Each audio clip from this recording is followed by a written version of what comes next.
let's talk about the Musher. The Musher.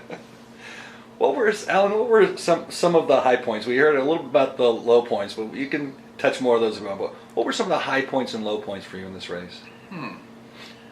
The high points, probably being able to go as fast as we could go, and that's because of the trails, and that's because of the people who put the trails in.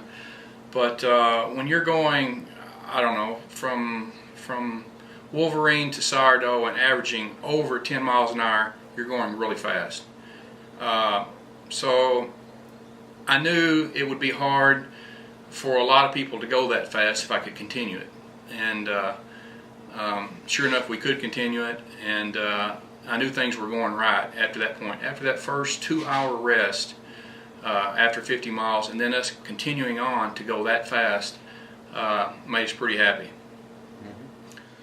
High points, probably the run. I got a lot more low points, but we don't want to talk about those.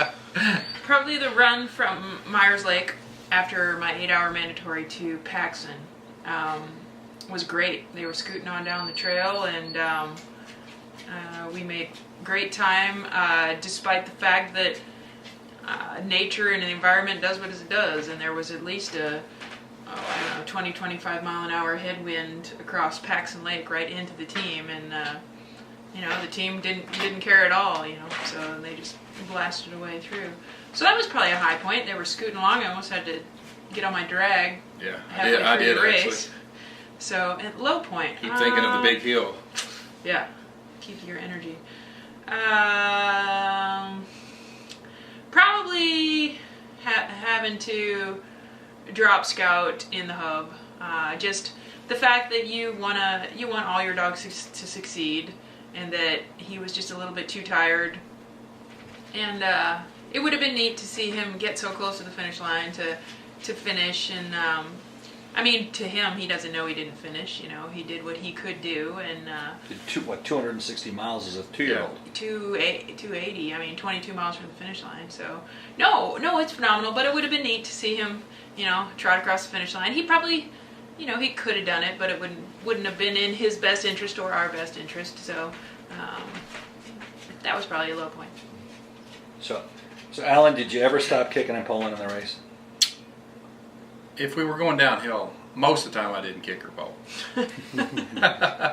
Most of the time. Every piece of footage I've got, you're out there with that pole, you're out there with that leg kicking away. You did just exactly what you said. How was your fitness compared to what you wanted? Were you where you wanted to be? It was pretty well where I wanted to be. I started training out myself when the dogs started training in October, so if I hadn't have done that, there's no way I could kick and pole that long. But I just figure if you weigh 200 pounds, you got to do something to make up for weighing a little bit more than most people out there, so I don't go to sleep.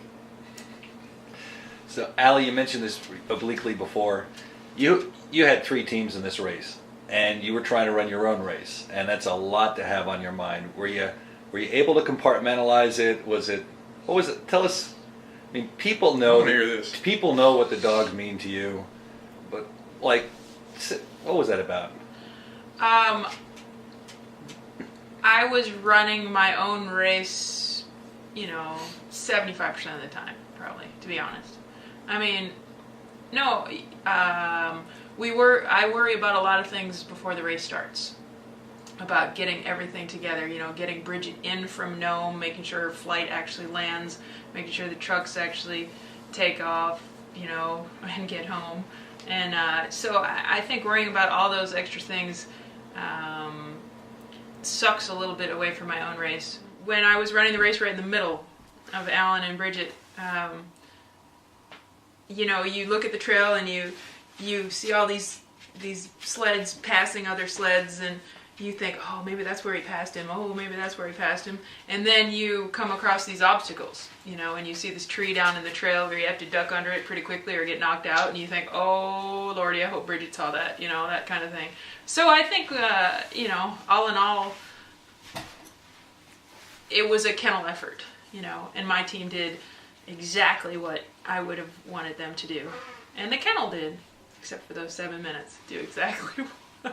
They did, and we think of it differently while we're running a race. I do think of them often, not real often, but especially when you get to an obstacle like she's just talking about, like something I just barely get by, or almost crash, or something like that. I try to send them a message through the air. You better watch out. Especially Bridget. So, Yeah. well, Alan, before the race, we talked about having Bridget in the race, and you said, "Oh yeah, I'll be able to concentrate on my own thing. You know, I'll think about her up to the start, but once that starts, I'll be on my own deal." How did that work out for you? Well, it's kind of just like I said. It did work out pretty well because I'm pretty focused and I'm trying to achieve something at this one particular time. But the thought does go through your mind quite often, especially in those hard places. How is she going to deal with this? And hopefully the wind over the top doesn't come. I was getting into Chisachina when the winds were 50 miles an hour, and she was probably going over the top of that big hill, and I was just hoping that those large winds weren't up there with her going over the top of that mountain. I can see Allie's point where she knows I'm up there with him, and it's got to be a lot of anxiety for her not knowing.